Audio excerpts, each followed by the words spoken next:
Booyah! What's up guys? Welcome back to the channel. Today is Thursday, so that means that we have a tech video for you guys. But before we do that, make sure you are A, subscribed, B, drop the like on this video, and C, let me know what you think. For today's tutorial, what we're gonna be learning is how to freshen up your bike, how to basically make it feel brand new for less than 20 bucks. Keep in mind that this isn't gonna be the only remedy, and if you put them all together, it might add up to more than 20 bucks, but this is just one quick way for you to get your bike feeling good now that you're locked inside. Another quick note is that I have a playlist dedicated to all these tutorials, and for today's video we might not necessarily do the majority of these things. I might do a couple just to show you guys, but if you click on this playlist right here, you'll be able to go into details as to what exactly you want to be changing, and if you have any other questions, again, make sure to leave it in the comments. When you dive in and you really take a look at a bike, the number one issue as to why most people's bikes feel like a pile of junk is their spokes. And it's actually one of the easiest, if not free, fixes you can get. These are the spokes. They're the little rays that are in between your rim and your hub. On modern bikes, we have 36 in the front, 36 in the rear. Old school bikes have 48 in the front, 48 in the rear. And some people are missing a ton of spokes,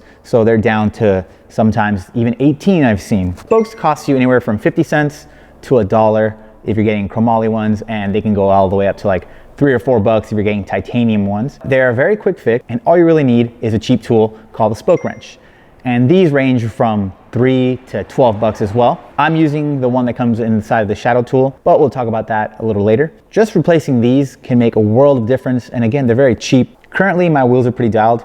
I run brakes, so that allows me to true them a lot easier than a person that doesn't have brakes. And by just literally tightening down these spokes, you can make your bike feel a whole lot better. In case you guys are wondering what's propping up this bike, well, I use some inner tubes in the back, 2 of them, and put them underneath the pedal. The second issue with bikes, I guess mine sounds all right, but essentially is your chain. Now, there's 2 ways you can go about this. Number 1 is the cheaper fix, which is just getting some nice lubricant or oil. I'm using a 3-in-1 that I got at Home Depot for like, I think $4 or $5. This isn't the most ideal thing you want to put on your chain, but it'll get the job done for now. I don't know if you'll be able to hear this at home, but my chain isn't too terribly loose, but it does sound dry.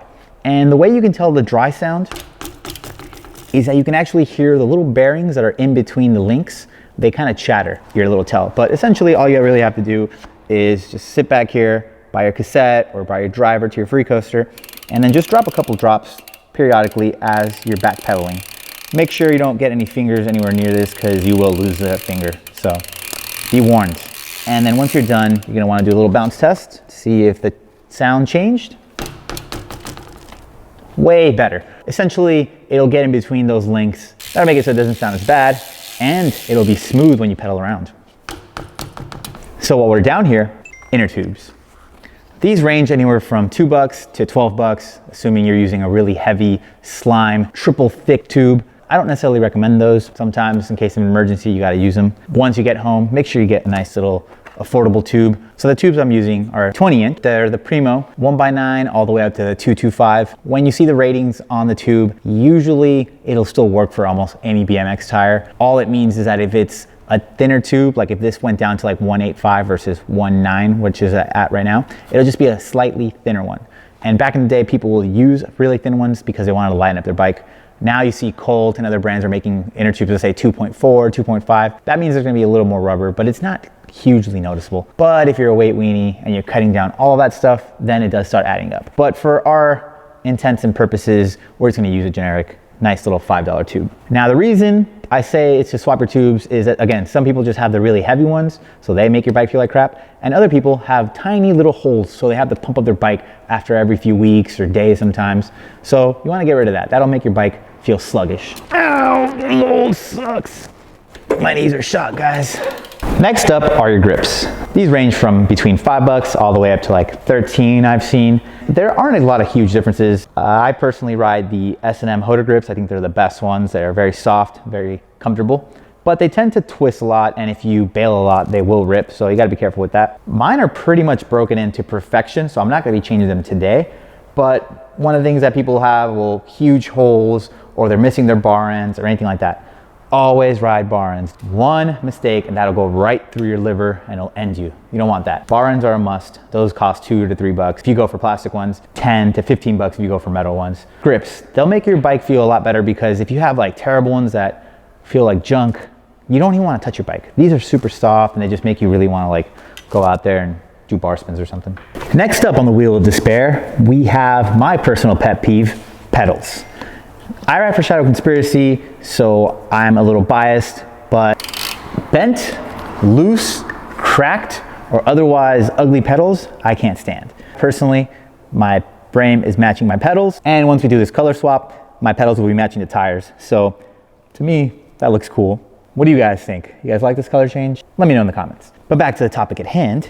So I'm riding the Shadow Surface pedals.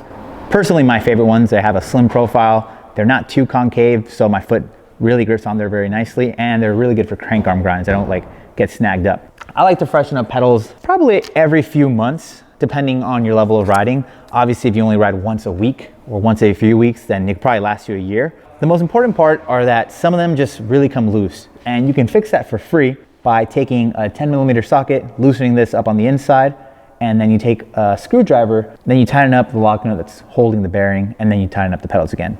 Also, plastic caps tend to fly off. I like to keep those on as best as possible. You can JB weld them if you really want. Pedals are a pretty cheap fix when you're getting plastic ones. They range from 10 to 20 bucks for plastic, and they go from like 20 to up to 100 bucks for metal ones. For now, we're just gonna be swapping these plastic ones. I'm gonna be using the Shadow tool. One of the things on this list are tools.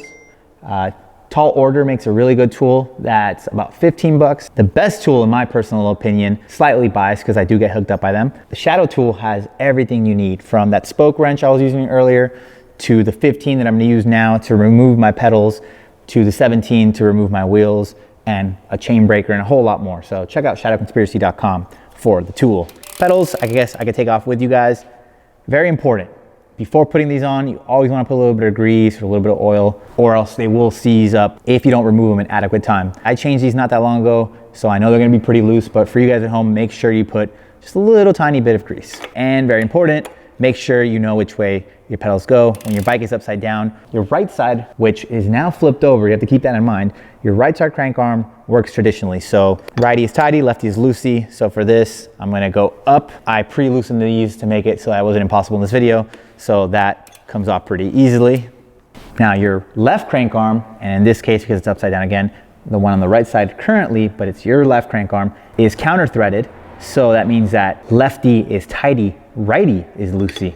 So we gotta go up. Oh yeah, there it goes. So that means you have to turn it to the right or upwards when your bike is flipped. Again, I pre-loosened these just so it wasn't difficult for this video. There goes the first one. I think there is a little bit of grease already in my cranks, so I don't need to pre-grease mine. And furthermore, I always change these pretty periodically so they won't ever get really seized in there. And if I do, I know how to get them out. To remove them, you can use the 15mm that comes with the Shadow tool, or you can also use a 6mm. That one is a little harder on your wrist, so I usually try and use something with a little more leverage. So keep that in mind. Now when putting these on, make sure you read the right sides, and then if you're putting your bike upside down, remember that it's flipped.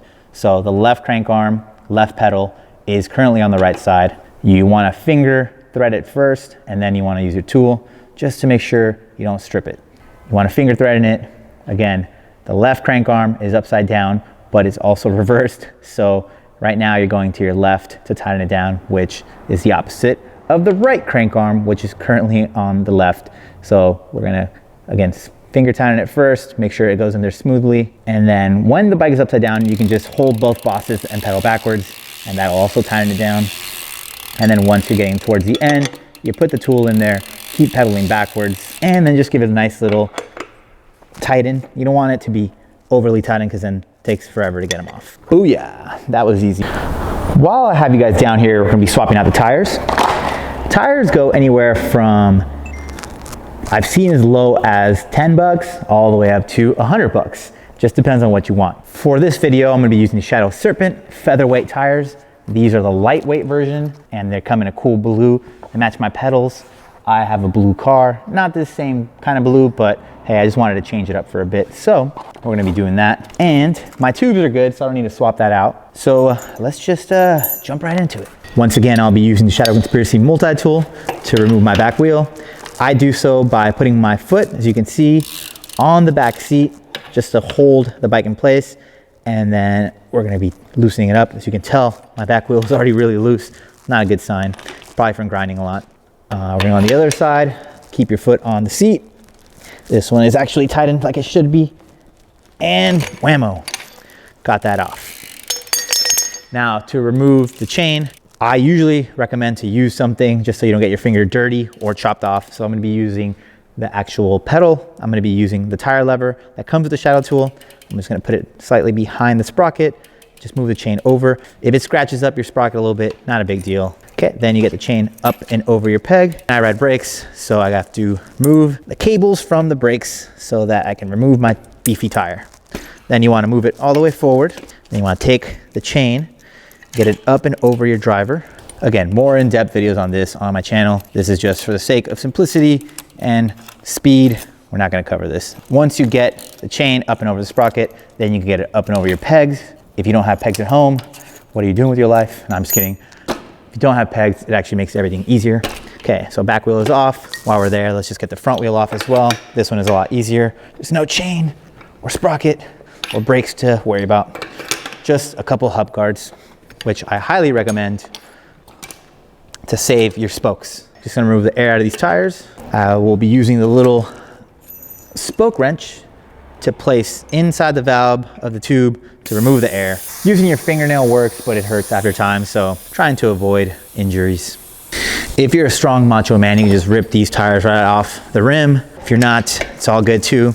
Just use a lever and then you just lift the bead up and over the rim. Sometimes it's hard to demonstrate when you're the only cameraman, director, producer, actor, and songwriter, I guess. Just kidding. Move the tire. Now for a little giveaway. I'm gonna be giving away my pedals and my front wheel. If you wanna win this front wheel, very simple instruction. Just take a picture of your jacked up front wheel. This means that you might be missing spokes, it could be folded, anything like that, but it has to be kind of current. So I wanna see the date that it's within the last week.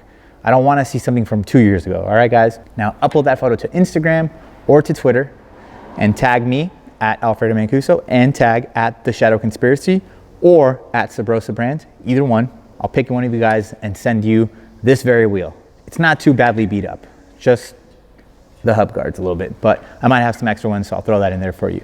This contest runs up until the end of March. I'll pick a winner April 1st. And no, it will not be an April Fool's Day. You will be the real winner. For now, let me go grab my new wheel. And again, huge shout out to Shadow Conspiracy for all the great products and for running such a dope brand with some of the most badass riders there are on this planet. During these quarantine times, I just want to cheer somebody up, so I figured somebody could use that front wheel. I personally like to inflate my tires after they're on the bike. Make sure you get your chain up and over your driver. Okay, got the chain on, let me tighten up my brakes. And after you pump it up a little bit, you want to just kind of rotate the wheel and just make sure that it's beaded properly. And that just means that there's no places where it's raising up off the rim, because then your inner tube will explode and it'll make you go deaf. Probably one of the worst experiences you'll eventually have, because it happens to all of us. I'm just pumping it up a little bit before I roll around and then I figure out the pounds I want with these tires. I like to ride pretty firm tires, but not like super crazy, like nowhere near 100, but nowhere near 40 like Vegan does. And this is a generic Walmart inner tube. I think that costs 18 bucks. So that falls in the $20 category. I'm gonna need a little more air, and then I'm gonna need to tighten down, number one, my front wheel. So I do this by basically leaning up and over it, and then you can crank it down. Now I'm gonna flip the bike back over, align my back wheel, and then tighten up my chain properly. I like to do crank flips, so I don't want it to be too tight, but I also don't want it to clank around too much. So that's a little too loose for what I like. Let's get it a little more taut. So now that this side is cranked down, you can come back to your non-drive side and then move the wheel over slightly, then tighten it down. Much better. And then once you've reached the position you're happy with, crank them both down again to make sure it's not gonna move while you're grinding or jumping huge dirt jumps or whatever it is that you do. My wheel is decently true. And what do you guys think? Looking fresh?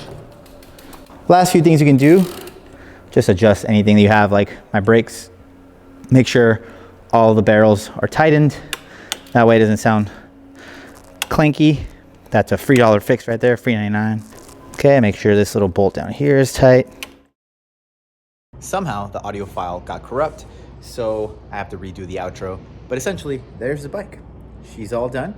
And hopefully that saved you guys some money and made your bike feel a lot better. And ahead of time, I know that if you add up all the things, they're gonna be more than $20, but those were individual $20 fixes. I gotta get to filming the rest of the video of today, so make sure to like, share, comment, and subscribe. Check out all the other videos, and I'll see you guys tomorrow. Bye.